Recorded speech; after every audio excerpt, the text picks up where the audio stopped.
ধন্যবাদ জানাচ্ছি।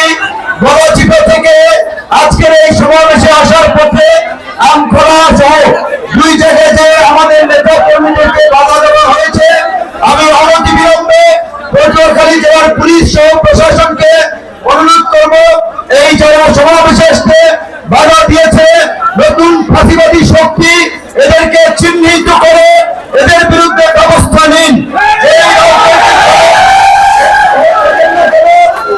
আপনারা এই ধরনের ফাঁসিবাদী আচরণ যদি করেন, আপনাদের পরিণতি আওয়ামী লীগ ছাত্রলীগ যুবলীগের মতো হবে। খুব অহংকার করে বলেছিল, আমি শেখ মুজিবের কন্যা, আমি দেশ ছেড়ে পালাই না। কিন্তু এই দেশের জনগণ যখন রাস্তায় নেমে এসেছে, শেখ হাসিনা ঠিকই রাস্তায় থেকে পালিয়েছে। গত দেড় দশক ধরে ফাঁসিবাদের বিরুদ্ধে আন্দোলন হয়েছে, সরকার বিরোধী আন্দোলন হয়েছে, রাজনৈতিক দলের নেতা কর্মী আন্দোলন করেছে। শেখ হাসিনার পতন ঘটাতে পারেন নাই।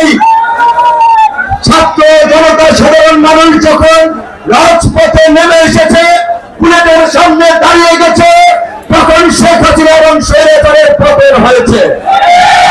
গত ৫৩ বছরে এই দেশের মানুষ অনেক স্বৈর শাসক, অনেক ভোটাধিকার হরণকারী, ভোট ডাকাত, ফাঁসির শক্তিকে দেখেছে। পরিষ্কার কথা, এই দেশের তরুণরা বারবার রক্ত দিয়েছে, জীবন দিয়েছে, কিন্তু আগামীতে এই দেশের তরুণরা কারো ক্ষমতায় সিঁড়ি হওয়ার জন্য রক্ত দিবে না, জীবন দিবে না। এই দেশের তরুণরা কারো লাঠিয়া বাহিনী হওয়ার জন্য জীবন দেবে না, রাজপথে আসবে না। এই দেশের তরুণরা আগামীতে নতুন বাংলাদেশ বিনির্মাণ করার জন্য, নতুন রাজনীতি প্রতিষ্ঠা করার জন্য, নতুন ভাবে নেতৃত্ব দেওয়ার জন্য সংগঠিত হচ্ছে।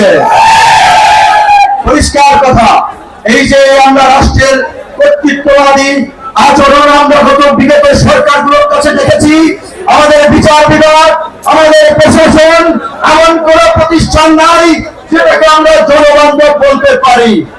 আজকে গণমাধ্যমের ভাইরা খুব ভালো করেই জানে, খবর প্রকাশ করার কারণে তাদেরকে লাঞ্ছিত হতে হয়, অপমানিত হতে হয়, হামলার শিকার হতে হয়। কাজে এই যে স্বাধীন সাংবাদিকতার পথ, এইটাও নিশ্চিত করতে হবে। বিচার বিভাগের স্বাধীনতা নিশ্চিত করতে হবে, জনবান্ধব প্রশাসন গড়ে তুলতে হবে, নতুন রাজনীতি গড়ে তুলতে হবে। তার জন্য এই ছাত্র জনতা কাজ করবে।